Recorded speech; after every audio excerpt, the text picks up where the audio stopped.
Welcome to In the Loop podcast. I am your host, Jordan Jo Hollabaugh, and I love all things breakaway roping. Welcome back to our third annual 15 Days of Breakaway Roping series. In this series, we talk all things breakaway roping for 15 straight days, y'all. We interview the top 15 in the world that are making the national finals rodeo. We start from number 15 and we go all the way to number 1. We talk all things breakaway roping, rodeo strategy, horses, ropes, you name it, we talk about it. And one thing I love about this year is these girls have evolved. It's raw, it's real, it's uncut, and we are just so thankful to be able to do this. I want to give a huge shout out to all of our partners who make this happen, and to every one of you who is listening. Thank you for listening. If these episodes make a difference, please go and share it with your friends. Help us grow. Y'all, we're able to be here because of our listeners, because of our fans and supporters. And again, I just want you to know, thank you so much. I love doing this. I love podcasting, and I can't hold back any longer. So let's roll right into it. 15 Days of Breakaway, third annual. Here we go. Let's talk some breakaway roping.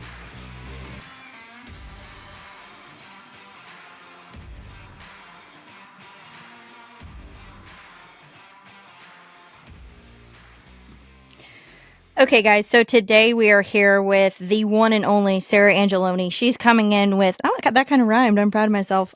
She's coming in with back number 4 this year, 114,001, 78 rodeos. Sarah, congratulations on your very first NFBR qualification. Thank you, ma'am. So, Sarah, I think that one of the things I think is a little ironic and funny is everybody's like, oh, Sarah's Martha's sister. Where'd Sarah come from? But as long as I can remember, you've been kicking our butts. You just are a homebody and you don't like to leave within a 30-mile radius. So this year you got talked into traveling a little bit. So talk about what your 2023 year was like actually leaving your 30-mile radius. Well, WPRA finals last year,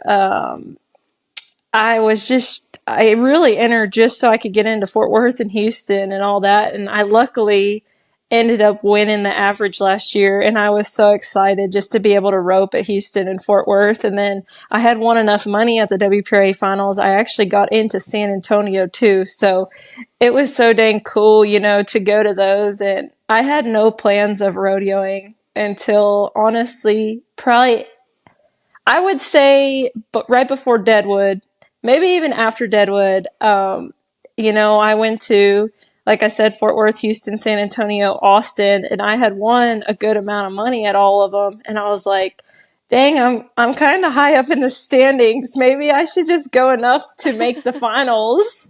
So I went to Deadwood and we went to Fort Smith and a couple others. And Martha kept asking me, she's like, all right, so am I entering you or am I not entering you? Because I need to know, like, my summer plans. And I'm like, why do we have to plan so soon? She's like, we leave in a month and a half if you're going. So I'm like, should I go? Should I not go? And then finally I'm like, you know what? I have 2 good horses right now and I'm high enough in the standings. If I just go win, 30 more thousand, 40 more thousand, surely I'll be into the finals. So my plan was to come home right after Cheyenne. That was originally my plan. And about 2 or 3 weeks into it, Martha's like, I'm just going to enter you and you can either pay turnout fines or you can go. So I was like, you know what? I'm already out here. I'm winning enough money to stay out here because I don't think people realize how expensive it is to stay on the road. Until you actually go do it, I don't think a lot of people realize how expensive it is, but thankfully I was winning enough that I could stay out there longer and stuff. So, I ended up staying the whole summer and nobody could believe that. I think there was actually bets going on between, I think maybe Hope and Martha and Jackie and all them when I would forfeit and go home. I don't know if they bet money, but they were all seriously betting on that. And none of them said I would last the whole summer. So I'm pretty proud of myself for staying out there all summer. Yeah, you stayed hooked. Well, I think that we all have that perception because it's like literally claw and teeth and all the things to get you to leave home. Like, that's what we were just talking about before we jumped on here is like, hey, are you alive? I haven't had like a text, a telegram, anything in the mail letting me know you're okay because you've just been a hermit and stayed home like normal Sarah does. And so just like you said, you had no plans. And I remember Martha saying, Sarah ropes so good, she's going to go out there and win all this money, and then she's going to go home after Cheyenne watch. And then, so we think we all kind of expected it, but you were kicking butt, and really, how could you afford to go home, because you were having such a great summer? You were kicking butt every week. I mean, there were several weeks that you won over 10,000. And so we don't have that opportunity at home, sadly enough. I mean, there's amateur rodeos and all those things to go to, but still having that kind of opportunity. And like you said, you were out there once in a lifetime. And so I don't know. I do, though. I think we're all like, when are you going home? Wait, I thought you didn't want to be out here. And are you going to stay? Like, I'd appreciate it if you leave. You're kicking my butt and take my money. Like, go home, scram, run along. Yeah, everybody. I think LD told me one time. She said, "Hey, I got you a plane ticket. You can head back to Texas tomorrow." And I was like, I didn't comprehend it for a second. And then I'm like, "Oh, okay, sounds good. I'll get on it." But yeah, it just kind of had really good energy, being able to win every week. It was like, dang, like you said, how can I afford to go home when I'm winning close to 10,000 some of the weeks I was out there? And I was like, okay, I'm going to have to tough it out until the end of the summer and see how it ends up. Yeah. Well, and I think another really cool thing, and what I want to talk about just a little bit, is you actually rodeoed most of the year starting this summer with your sister, Martha Angelone.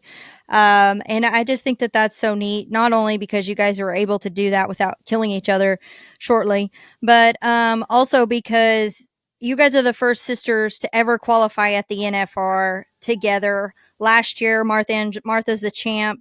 Gold buckle. I have a picture of you and her and your mom down there with her saddle.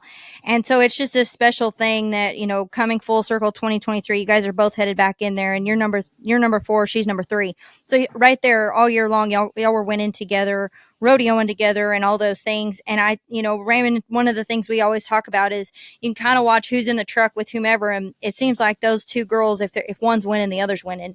And I felt like you and Martha kind of pushed each other. But your styles are very different. You rope very different. You are about like 7 foot tall and skinny and blonde, and nobody likes you. And then, Martha's normal like all the rest of us. So talk a little bit about the contrast between your style and kind of how that's evolved, as you've grown up and kind of nailed down the way you rope. Well, honestly, I ride so many young horses every day. So like when I go to a rodeo or roping, I kind of have to get out of, hey, let's be there for the horse. You know what I mean? Like I would say how I've evolved is, I have had to teach myself how to get in horse trainer mode when I'm at home and how to get out of it when I'm at a jackpot or at a rope or at a rodeo or whatever. So I really think that at home, I really try to be there for the horse, which all of us try to do that. But there's sometimes at jackpots where I have to remind myself, hey, we're here to win. We're not here to be here for the horse. I mean, I know sometimes when you're seasoning them and all that, you got to be there for them still. But I think my roping has changed just being able to think about those things, and tell them apart and everything like that. So what are some of the things that you do that when you're in horse trainer mode, and how do you give us some examples of how if you're like today, you rode 9 horses. You're like, hey, I just rode 9 horses. Hair is not brushed. We're not doing this. And I'm like, yeah, me either, but I only rode 3. And they weren't young. So, talk about, you ride 9 horses and then you show up at the jackpot tomorrow. Like, what do you tell yourself? How do you get into jackpot mode and out of trainer mode? I have to tell myself, like, you've done all the work at home with the horse. As far as like at home, I really try to be really slow with them in the box, score way more than I run. And most of the time at home, like on my good horses, I don't ride them every day. And I might run 2 or 3 calves at the most on them when I do rope on them, and sometimes not even that many. And a lot of times I don't even throw my rope. Sometimes I'll run them all the way to the end and either rope them and kick them out of it, or sometimes if they feel a little strong, I'll just stop them and, sit there and pet them and let them soak it up. But I think at the jackpot, I kind of have to forget about what the horse's weaknesses and strengths are. And I just have to go rope, because a lot of times I catch myself thinking, oh, well, this one might hesitate at the barrier if they're real green, or, might be too free when I throw or something like that. And I feel like if I get caught up in all that, I don't do my job, especially at a rodeo. I can't think about that at a rodeo. A jackpot, sometimes I'm going to be there for the horse, because most of the time at jackpots, like the smaller weekly jackpots, I'm just riding young horses anyways. But I the biggest thing I struggled with when I first was training horses and then going to jackpots was throwing my rope. I mean, I'd be 4 or 5 at the end of the arena, and I'm like, we are not at the horse show right now. We are trying to win something. So that was one thing. I had a bunch of people tell me, hey, we're not training horses anymore. And it's hard when you ride, 9-10 horses every day and you're just loping and swinging your rope. It's like, all right, we're at the jackpot now. You can throw your rope. So I think that's one thing I kind of had to transition from, and just really believing that you've put the time in to your horses so they're ready, Well, and I think that that's one thing. Your horsepower stands out, bar none. You have a really good little mare called Wilma. And what's your other horse's name? I don't even know his name because I like Wilma. Dingo. Dingo. Yes. And Wilma, she's a little crazy and has some quirks, but she's an 8-year-old mare that you rode most of the year. You kind of finished up this last little leg of it on Dingo because Wilma got hurt.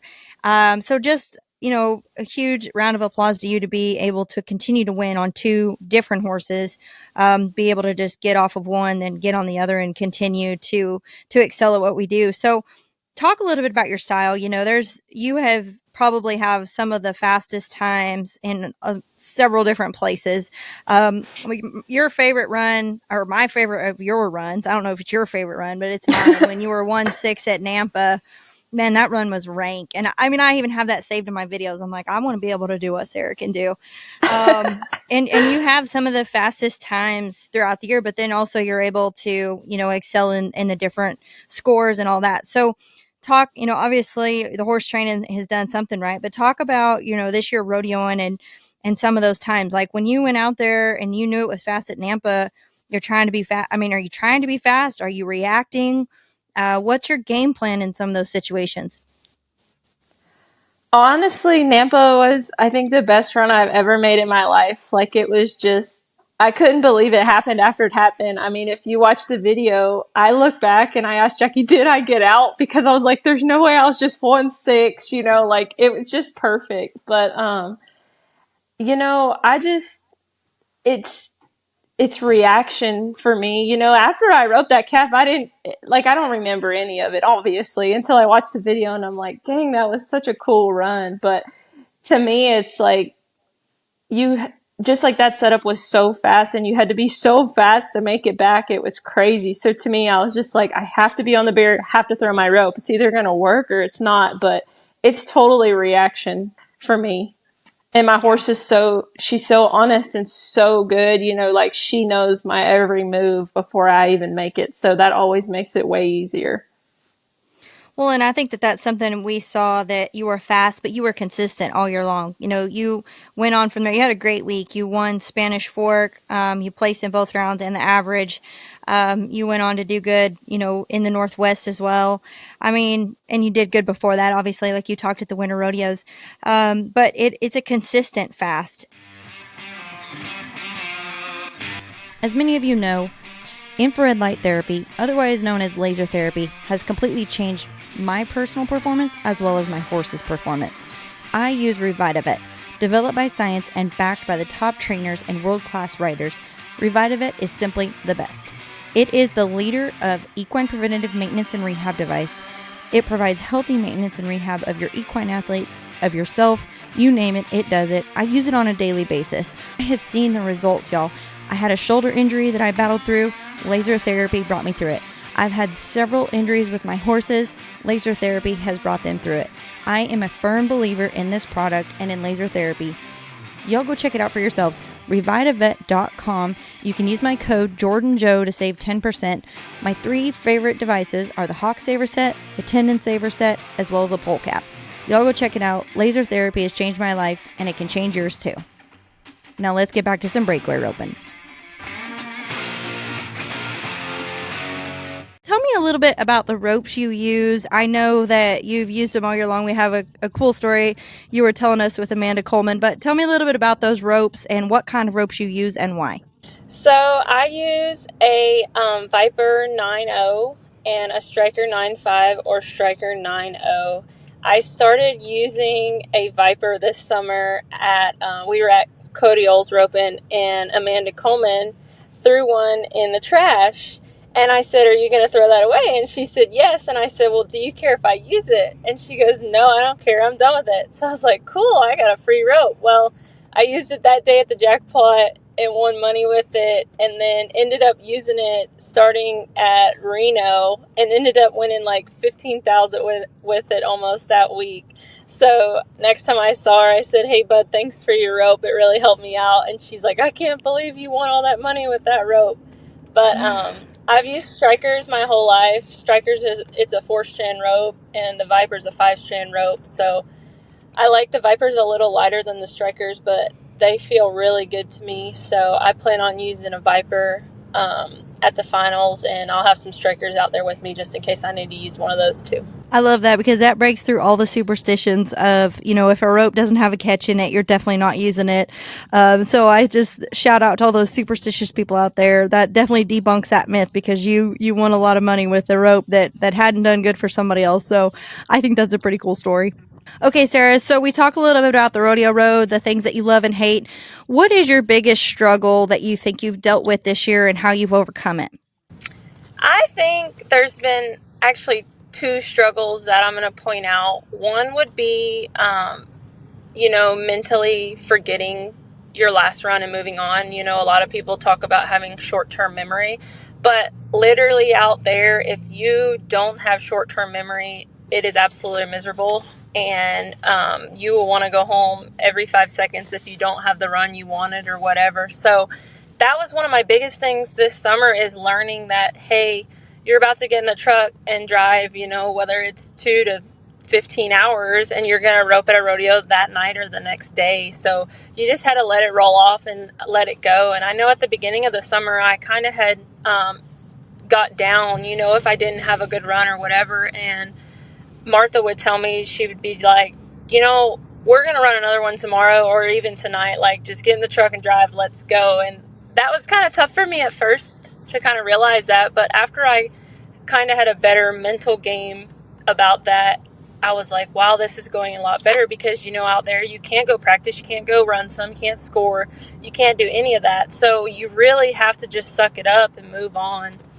And then I think another thing I struggled with a little bit this summer was just being gone for 3 months and not being at home. And I had to really overcome being okay with not being home, and not really worry about all my stuff that's going on at home, like just living in the moment and being present, being out on the road. So I think those were two things that I had to overcome, being gone that long and rodeoing. But I think they made me a better person.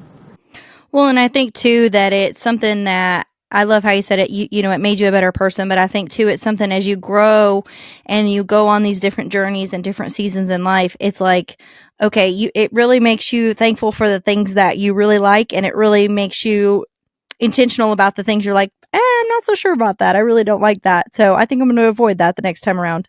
Yes, ma'am. There you go. When I went down the road of becoming an entrepreneur, it was really one of the scariest things that I have ever done, but something I'm so thankful for now. I have literally started from the ground up with over 10 years of experience, and that is where Fabrizio Marketing originated from. Marketing can be very confusing and overwhelming, and if you're just starting your business or you're not sure which steps to take or how to take them, let us help. We can help you get started from the ground up with establishing your business, creating a logo, creating a brand for your business, designing a website, social media management, email marketing, you name it, we can do it. Let's get focused on growing your business and let me and my team do the hard work for you. Visit our website at fabriziomarketing.com, or you can email me at jordan@fabriziomarketing.com. We can't wait to work with you. Now let's get back to breakaway roping. And two, I think one of the fun things I learned about you, you told me this summer, I asked you if you were entering to go somewhere, and you're like, that's not my job. Martha's job is entering. I do have jobs, but that's not my job. So tell us a little bit about how you guys split that up in your rig. Like, what was your job and what was Martha's jobs? She did all the entering for the most part. There'd be some places we wouldn't buddy, so we could be separate, even though we ended up being right behind each other every time. I don't know why we didn't just buddy, but I would always drive first at night. I don't know why, that just kind of worked for us. And I would go as far as I can. And, some nights I could go all night and I'd be fine. But most of the time we split the driving equally. And, she did most of the cooking. We didn't cook much, but all the cooking we did, she did do. Um, and I would try to feed most of the time and clean the trailer, but we did split that some too. Yeah, but most of the entering and all the legwork for like the stalls and if they had stalls and hookups and all that, she did because she had been almost every rodeo we had been to, so she knew what was up. I didn't know about any of it, so I was just kind of blind going into it. But yeah, as far as all the entering, all the legwork for stalls, hookups, all that, she kind of knew. She even knew the good spots to eat and all that in the towns she had been in before. So what were some of your favorite spots that she took you to eat? I know, it's ironic and we all laugh about it, but eating is something you look forward to out there. You're like, oh, where are For you going to go sure. eat and what are you going to eat? So what were some of the favorite places that you found that you guys got to eat at this year? When we were in Santa Ynez, there was like a really good Italian place there that we ate at. And honestly, we ate a lot of Italian and a lot of sushi. We ate a lot of sushi in Nampa. There was one place we went, I can't remember. We might have been in Cheyenne. It was a really good Italian place. We tried to stick to Italian and sushi, Yeah. and we ate some steaks, but that was kind of what we liked. But as far as names, I can't even remember. She would have to tell you. But we did eat. We did try to eat out as much as we could, at better places and bigger towns and stuff. Well, and I think you have to. That's one thing. And as you're talking about like the drive and the travel and all those things, you really have to plan your days accordingly because you really don't have that much time in between. You first priority are your horses, then yourself, it seems like. And so, you've got to kind of plan. You have to know when you have to leave at this time and how long do you have to stay on the road and can you stop or can you not? I mean, so there's a lot more, I think, that goes into it than just, getting in the truck, driving, showing up and roping. There's a lot of behind the scenes things that people don't understand. So if you were going to tell somebody that was just first year rodeoing, after you kind of had been rookie on the road, what are a couple of pieces of advice that you would give to those people? I hope they like Subway. Because you That will just wear makes me want to Subway gag. out. You will wear Subway out. After the Um, summer, you can't hardly even, I can't even do the smell of Subway from like August till, I mean, I don't even know if I could do it now. Like we ate it so much. Nah. oh my gosh, I won't eat Subway until next year. um, Honestly, like you just have to be ready for everything. Anything can happen at any moment, rodeoing, and you're so far from home. Like whatever you have planned most of the time doesn't go like it's planned. So you just kind of have to be open minded. And I think that was one of the biggest things that opened my eyes, that and how expensive it is to stay on the road. People that go by themselves, I don't know how they do it because it was hard just me and Martha to go together. So, I think, you just have to have your horses as prepared as you can. And by that, I mean, get them broke to the hot wire. So they don't run But off.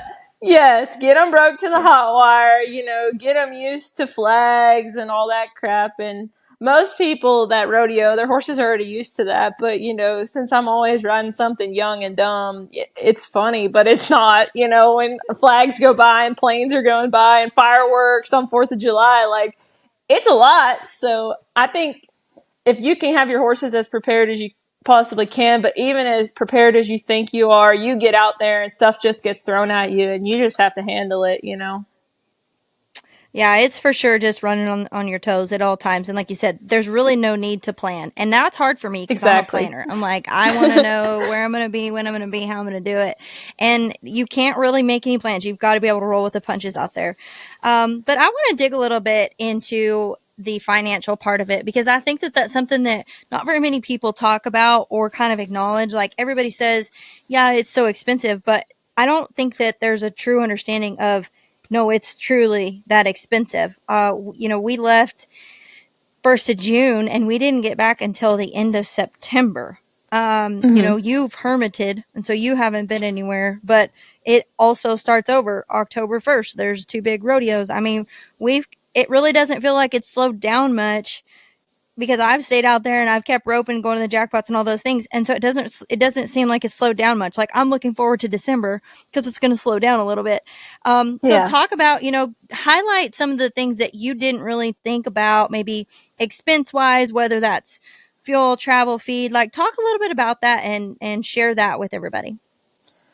Well, I kind of had a rough estimate when we left, like kind of what the fuel would cost every week and all that and the fees. But I mean, I don't think there was a week we spent under, 1,500 in fees. So I think that's something maybe people don't think about. And the fuel, I think we added it up. I spent either 10 or 20,000 in fuel. I think it was 10. We each spent 10 this summer in fuel. And, like I said, 1,500 in fees every week. And then there's expenses like, getting the oil changed in the truck. If you have a blowout, all those things, that shavings, people don't think about shavings, and feed and hay. And we had trouble finding hay a lot of time, good hay, there's a lot of people up there that don't feed just straight alfalfa and don't have it. So, when we were in California, they had great hay, and when we were in Idaho, they had great hay. Other than that, it was like slim pickings for where you were getting alfalfa at. So we always had to try to plan that. But Martha's hay pod, it's not super big, so we could only fit so many bales in there, and then we'd put the rest in the back of the truck. So it was hard for us to plan having enough hay. So that was one of the struggles this summer, and that's probably something people don't think about, is how hard it is to find hay or even feed. I feed Neutrina, she feeds Purina. So sometimes it was hard for us to find a feed store that had both, or get to a feed store that we could both get, our feed at. And I think it almost pencils out, give or take a little, 10,000 a month to stay out there. And I don't think people think it costs that much, but it really does. After you add up, feed, hay, shaving, stalls, hookups, fuel, fees, everything, food, if you don't cook a ton, and sometimes you rope one, most of the time you get in the truck and you drive 10 hours and you rope another one, and then in your spare time you're sleeping, so the last thing you want to do is cook. So, I mean, food is very expensive out there. Fuel, we were paying $5.60 for a gallon of fuel like the whole last month of the summer. So it's very expensive, and financially it doesn't pencil out for a lot of people. Luckily we had a good summer and we were able to come out ahead, but yeah, it's expensive. So leaving here, 2023 going into 2024, what are some of the things that you take in? Like, are you going to try to have an allotted amount kind of set back to where you can rodeo on this? Or are you going to stay out there? I mean, did that cross your mind? You said you knew kind of what fuel was going to cost, but I think that, that kind of maybe would take off the pressure for some people. I'm like, hey, I've got this much money, I can go until this time, and then kind of reevaluate from there. Yeah, I told Martha before we left for the summer, I said, I hope I don't go broke out there. She says, you're not going to go broke out there.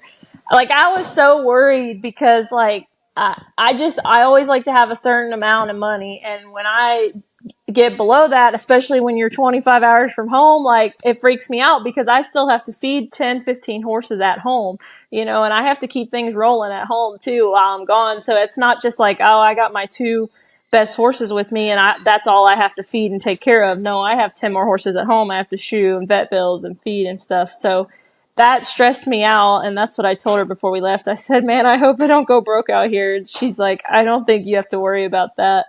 But I definitely think if you could save up money, and, if you're out there 3 months, you have 30,000, 40,000, you're golden. So even if you don't win, you're still going to be able to eat, you're still going to pay your fees and your fuel. And if something happens to the truck or trailer, you have a safety net. But, I think that's hard for a lot of people. I mean, it's hard for anybody to save all that up, but I definitely think it would be a safety net and it would make you feel a lot better being gone 3 months. Yeah, I think that for me is the hardest part. I'm a homebody too. So, like, you really don't think about, and you're going, so it's not like you're just in one place, but you're literally gone for 3 to 4 months and you're not coming home and you're not practicing and it's, you're out there, you're figuring it out. And so I think that's a big challenge that maybe people aren't prepared for. 100%. I think the more you can save up to go out there would definitely help you, because I think a lot of people get stressed when they're not winning, and then they're like, okay, one more rodeo, I can win some. And then I feel like stuff just falls apart when you're trying to rope to survive because there's so much pressure on you. Some people thrive in those situations. I stress out. I'm like, Yeah. I don't even need to be here right now, you know. And some people thrive off of no money and or all the pressure and stuff. But you know, I always like to have a safety net behind me, knowing if I don't win this rope, and I could still eat tonight and not at McDonald's. Not at McDonald's. No, McDonald's. I'm kind of sick of Subway and McDonald's too. Like Me both too. I feel like they're going to make me gag and, not want to eat for quite some time. So, but yeah, so I think that that's great advice. And just the reason I ask is because you've lived it, and I think that not enough people talk about it and are honest about it. And I think that that's a huge thing, but it worked out for you. 114,000 right now. You're headed to Vegas. You were there last year watching, helping Martha, all the things. And like I said, this is not new to you. All these platforms, these pressure situations, you've been there, done that. So this is just another roping for you. Going into the NFR, what's your game plan look like? Do you have a strategy? I know you're riding horses every day, doing the normal things you do. Who's going to be there helping you, and what horse are you going to ride? Um, I don't have a strategy yet. My plan probably right now is really try to win the average, because from me back, none of us can win the world. So, I mean, it would be very random if one of us won the world, but number wise, it doesn't pencil out. So, I think a lot of the girls from me behind are going to go for go rounds and try to win as much as they can. And I might change my game plan when I get out there. I really don't know, but I really would like to win the average. That would be an awesome title to have. But I'm going to hopefully be riding Wilma.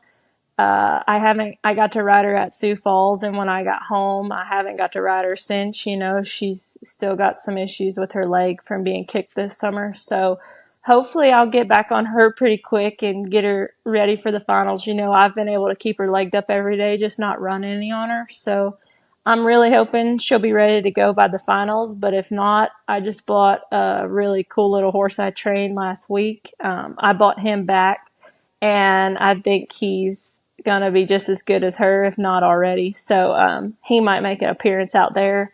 And then I always have Dingo if I need another horse to ride. So they'll all three be out there with me, hopefully. And I think I have a solid set of horses to take out there, and hopefully just have fun and, win as much as I can while I'm out there.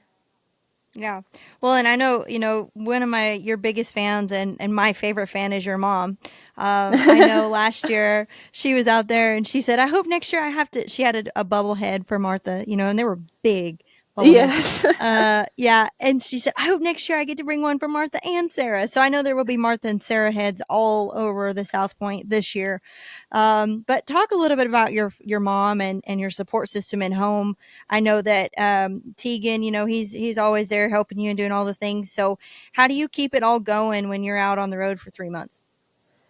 Oh, it takes a village. I feel like, there's always people here that are helping keep my horses fed and, clean, and even lunge road. I don't know what was going on this summer, but there was a lot going on. And, my mom, she's always watching us, wondering where we're roping out next and all that.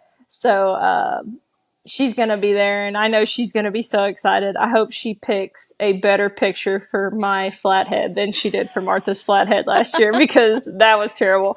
But so yeah, I might need to actually talk to her about that before she gets those all Yeah, printed. you But might should you might should get that done. I mean, I bet she's starting to get them printed. oh, I bet. But yeah, it takes a village to keep everything running around here. And I'm so thankful for everybody that helps me out while I'm gone or while I'm here. Talk about, I know you had just a fairy tale season almost. I mean, you went to 70 some rodeos, but there had to been some challenges out there. So what was the biggest challenge that you overcame out there this summer?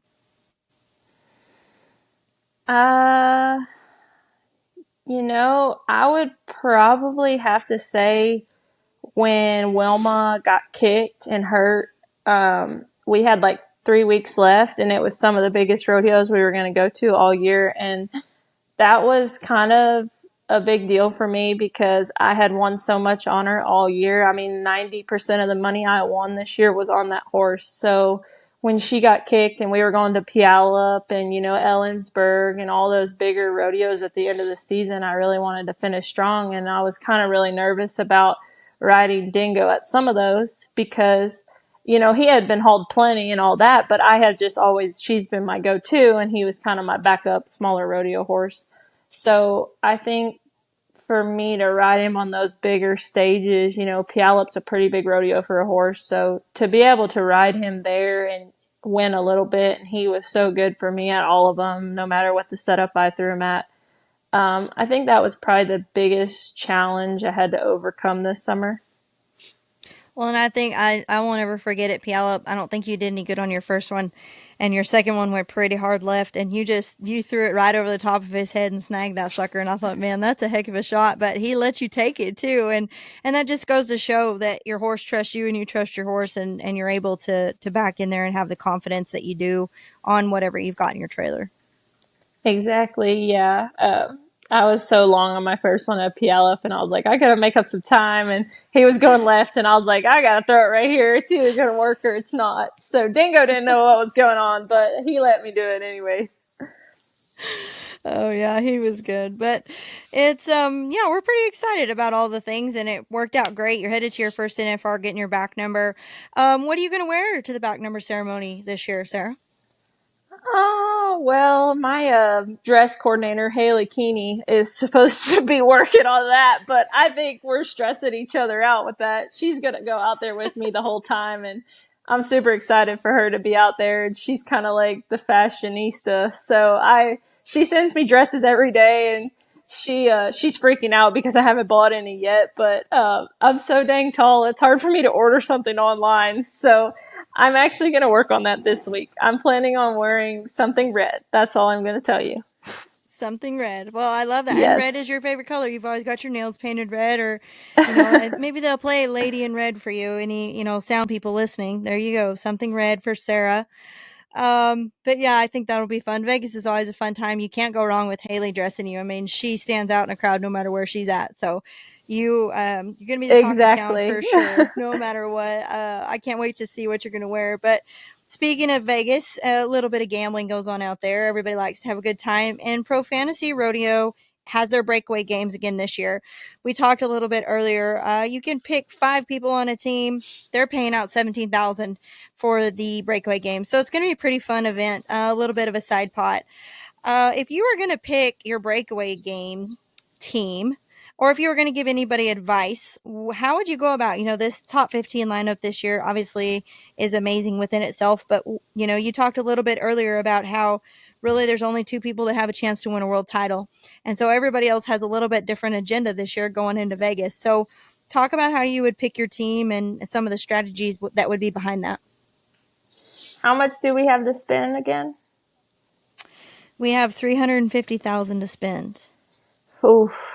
I would pick Danny. Danny for sure as one, because I think D'Lo. Delo's going to be a sleeper going in because she's kind of far back. I don't even know where she's at, but she can throw more rope She's than 11th. anybody. She can throw more rope than anybody ever. So I don't know Ever. how she does it, but she can throw more rope than anybody. I mean, she can be 8 miles late and still be 1-9. I don't know how, but she does that. Over and over and over again. Consistently, she Yes. can do that. Yeah, Yes. Raymond calls her the long gun Loman. Mm-hmm. Mm-hmm. That's a good one. I think Jackie is going to be one I'd want on my team. I don't know if Jackie's going to ball out or if she's just going to be smart and try to win the average, because Jackie is one of the most consistent people to me, as far as roping the neck. Kelsey I would probably want Kelsey on my team because I think Kelsey is absolutely just so cool to watch. And, she's so correct and she can be fast. She can be smart. She's just so mature in her roping, I think. And she would be one on my team. I would put Martha on my team. Martha's going to ride good horses and she has a chance at a world title this year. So, I think she would be one on my team. Um, who else? I'm trying to think. Kendall Pearson. She's far back there, isn't she? Yeah, She's she's very 12. consistent. Yes, she's very consistent, and I think she'll be another one that could win a lot of money at the finals this year. As far as I got one more, right? Yep. Hmm. You got Danny, Jackie, Martha, Kelsey. Oh, What? no, you don't. Well, what am You I? don't. No, Kendall, I'm you're full. done. You're done. There you Now, go. one That's thing that is kind of interesting you could still pick, you do have to have 5 tiebreakers because one thing that we know that we would really like to be a little bit different, but it's not, is there's a lot of ties in the breakaway roping because they time it to the 10th and not the 100th. So there are tons and tons of ties. So within the games, you also have to pick a tiebreaker team. So if you were going to pick a couple more, you pick your tiebreaker girls. So what does that mean? Explain me that tiebreaker girls, like So, like, tiebreaker for the rounds. for the rounds and the average for everything. That is what it comes down to, breaking the tie on the salary cap team that you pick.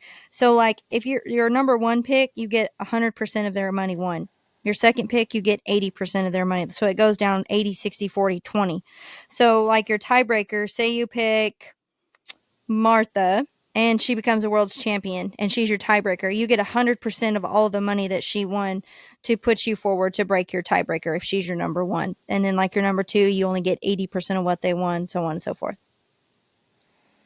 Do I get to pick one for the world title and the average?